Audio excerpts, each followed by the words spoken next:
अस्सलाम वालेकुम बच्चों। हमारा आज का सबक है मिर्ज़ा असदुल्ला खां गालिब। उनकी गज़ल को पढ़ेंगे। पहले मिर्ज़ा असदुल्ला खां गालिब के बारे में पढ़ना शुरू करते हैं। बिस्मिल्लाहिर्रहमानिर्रहीम। मिर्ज़ा असदुल्ला खां गालिब, इनकी पैदाइश हुई है 1797 ईस्वी में और वफ़ात हुई 1869 ईस्वी में। मिर्ज़ा गालिब आगरे में पैदा हुए। बाप और चचा की मौत की वजह से गालिब बचपन ही में तन्हा रह गए। मिर्ज़ा गालिब आगरा में पैदा हुए और बचपन में ही उनके वालिद और चचा इंतकाल कर गए, इसलिए वो तन्हा रह गए। फिर उनकी दादी ने उनकी परवरिश की। 13 साल की उम्र में उनकी शादी हो गई और कुछ अरसा बाद गालिब दिल्ली आ गए। उम्र भर यहीं रहे। शादी के कुछ अरसा बाद गालिब दिल्ली आ गए और यहीं रहे।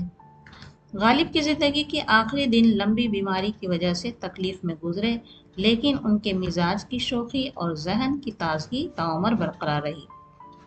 मिर्ज़ा गालिब के आखिरी दिन चूँकि एक तवील बीमारी की वजह से तकलीफ में गुजरे, लेकिन इसके बावजूद उनके मिजाज में वैसे ही शोखी ताजगी बरकरार रही।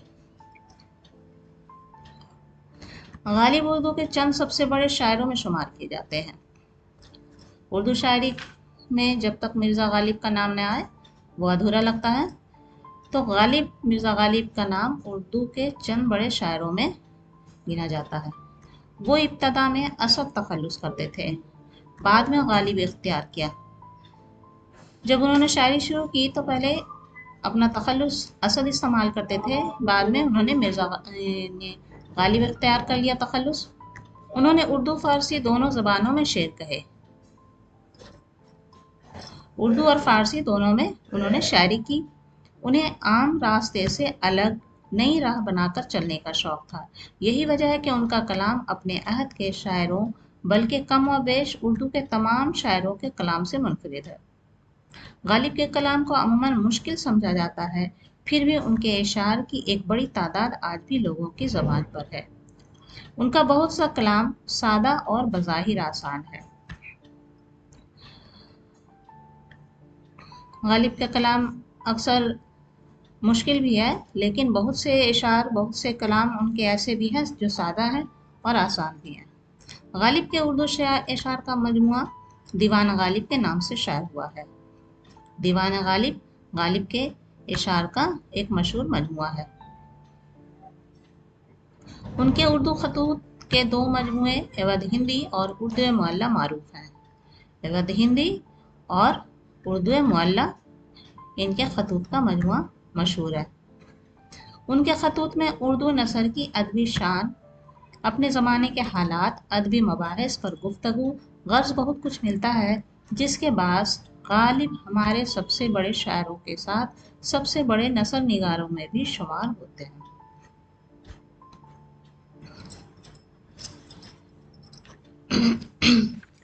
यहाँ मिर्ज़ा असदुल्ला खां गालिब की गज़ल है। दर्द मन्नत कश दवा न हुआ, मैं न अच्छा हुआ बुरा न हुआ। मिन्नत कश से मुराद है एहसान उठाना, यानी एहसानमंद होना। गालिब कहते हैं इस शेर में, ये गज़ल गालिब की गज़ल का ये मतला है, गज़ल का पहला शेर है, इसलिए गज़ल के पहले शेर को हम मतला कहेंगे। इसकी पहचान ये है कि गज़ल के पहले शेर मतला में दोनों मिसरे में रदीफ इस्तेमाल होता है। गालिब ने इस शेर में कहा है कि मेरा दर्द किसी दवा से अच्छा नहीं हो सकता, और अगर ऐसा होता तो मुझे दवा का एहसान उठाना पड़ता, और मेरी खुदारी का ये तकाजा है कि किसी का एहसानमंद नहीं हूँ। इसलिए मेरे लिए यही अच्छा है कि कोई दवा काम नहीं आए। यानी गालिब ये कहना चाहते हैं कि इसका इलाज अगर है तो वो महबूब की मुलाकात है, ये माशूक की दीदार है, और मैं अगर किसी दवा से अच्छा नहीं हुआ तो मेरे लिए ये कोई बुरी बात नहीं है, बल्कि ये मेरे हक में अच्छा ही है। जमा करते हो क्यों रकीबों को, एक तमाशा हुआ गिला न हुआ। रकीब कहते हैं, रकीबों, रकीब की जमा है, यानी हरीफ, मुखालिफ, दुश्मन। गिला माने शिकवा, शिकायत। मिर्ज़ा गालिब यहाँ नहीं चाहते कि जब वो अपने महबूब से गिला करें, शिकवा शिकायत करें कि तुम वादा खिलाफ हो, तो वहाँ कोई और ना हो। लेकिन ये कहते हैं कि महबूब भी चालाक है, उसने अपने इर्द गिर्द ऐसे लोगों को जमा कर लिया है जो गालिब यानी अपने आशिक के हरीफ यानी रकीबों को जमा कर लिया है, ताकि आशिक की बात खुलकर सामने आ जाए। और उस पर आशिक कह रहा है कि शिकवा शिकायत कोई तमाशा नहीं जो उसे दिखाने के लिए इतने लोगों को जमा किया है। कितने शीरीं हैं तेरे लब के रकीब, गालियां खा के बेमजा न हुआ। शीरीं यानी मिठास, मीठा, बेमजा यानी बेलुत्फ।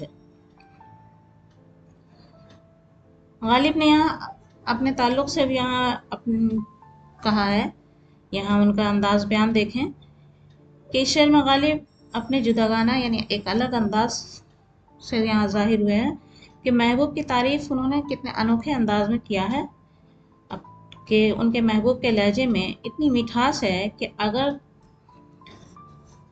दूसरों को यानी वो गालियां भी दे रहा है अपने रकीब को, तो वो उन्हें सुनकर लज्जत महसूस करते हैं, उन्हें उसमें मज़ा आता है। खबर गरम उनके आने की, आज ही घर में बोरिया ना हुआ। खबर गरम होना यानी किसी बात का चर्चा होना, मशहूर होना, तस्करा करना। और बोरिया कहते हैं टाट की बनी हुई चादर, फटा पुराना बिस्तर, चटाई। गालिब अपने शेर में कहते हैं कि आज ये खबर आई है और इस बात का हर जगह चर्चा है, ये तस्करा आम हो रहा है कि उसका महबूब उसके घर में आएगा। लेकिन वो अपनी तंगदस्ती के बारे में बताते हैं कि लेकिन हमारा ये हाल है कि आज हमारा महबूब हमारे घर आ रहा है, लेकिन आज हमारा ये हाल है कि हमारे घर में बोरिया तक नहीं है कि उसे किसी बिस्तर चादर पर बैठाएं।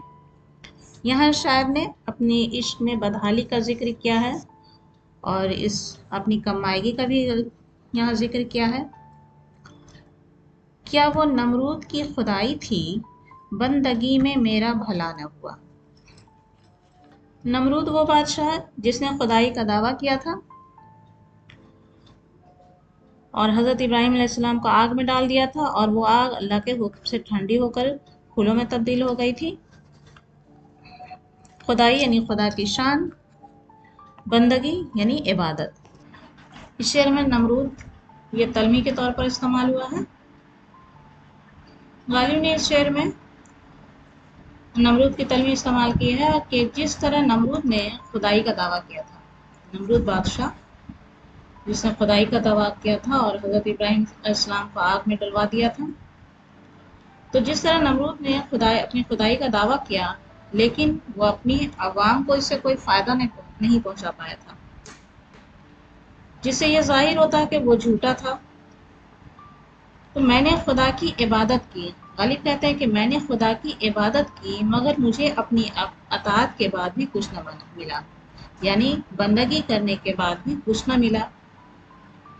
तो यहाँ गालिब अपने एक ख़ास अंदाज में तंज कर रहे हैं कि शायद वो बंदगी जो बंदगी उन्होंने की है हकीकी खुदा के लिए नहीं की, नमरूद की खुदाई में की गई थी, जिससे मेरा भला न हुआ।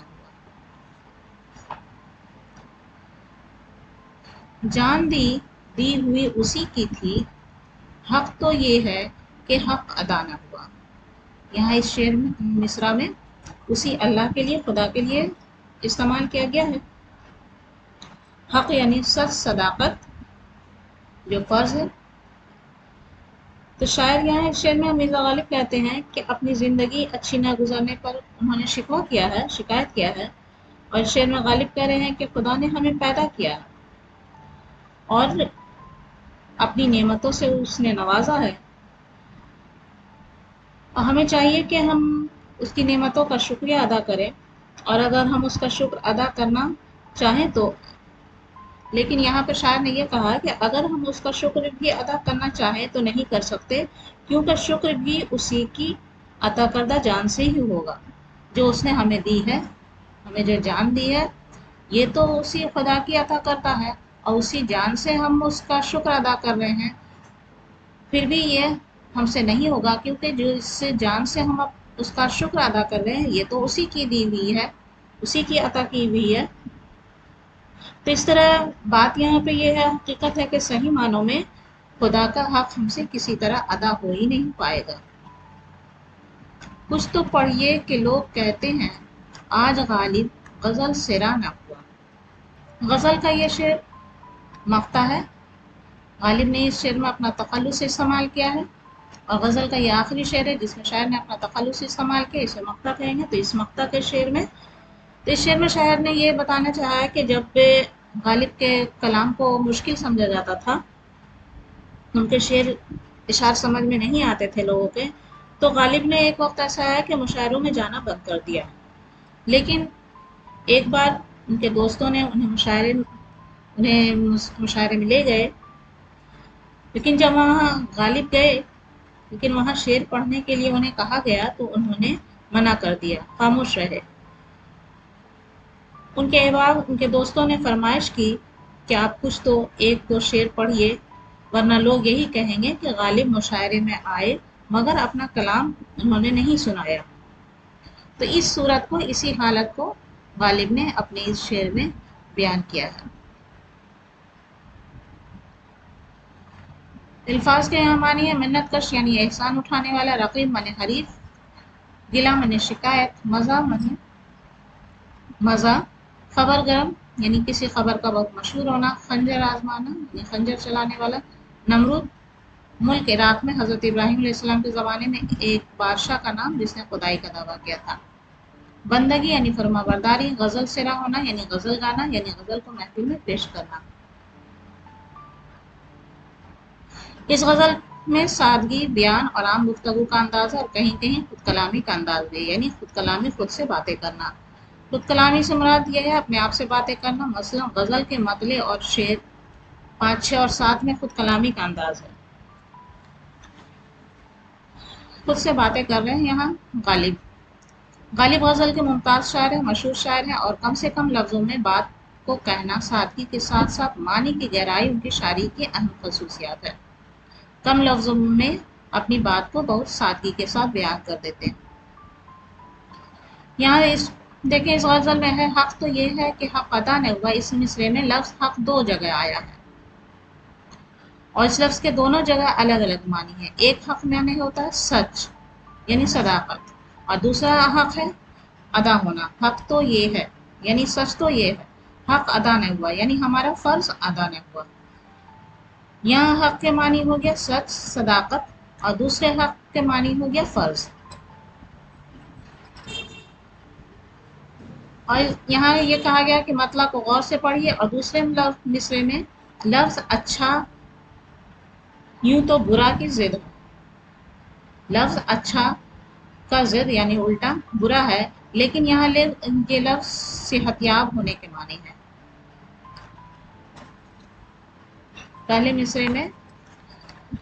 پہلے شعر کے دوسرے مصرے میں آیا ہے درد منت کش دوا نہ ہوا، میں نہ اچھا ہوا برا نہ ہوا، یعنی اچھا کے معنی یعنی صحت یاب نہ ہوا۔ اس اعتبار سے اچھا، برا اور ہوا نہ ہوا الفاظ ایک دوسرے کی ضد ہیں۔ شعر کی یہ خوبی صنعت تضاد کہلاتی ہے۔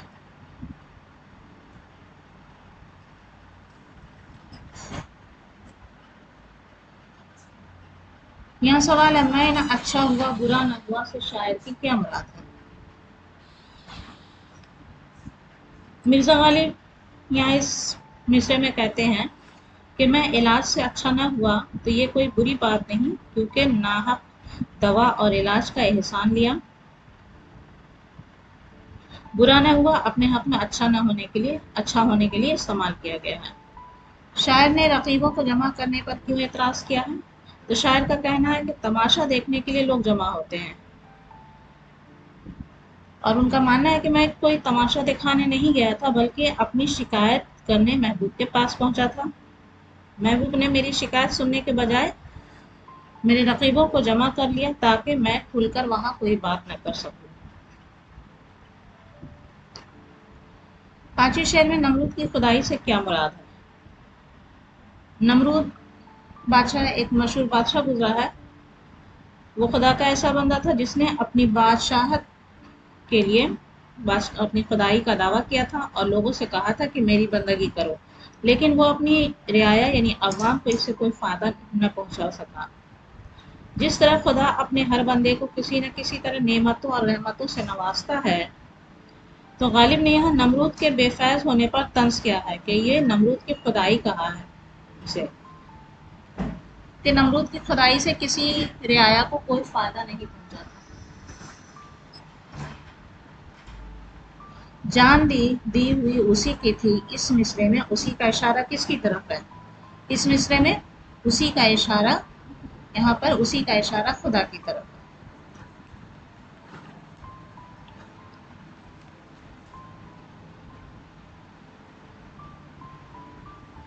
और इस गज़ल में क्या क्या काफिये इस्तेमाल हुए हैं? तो गज़ल को देखेंगे यहाँ पर कौन कौन से काफिये इस्तेमाल हुए हैं।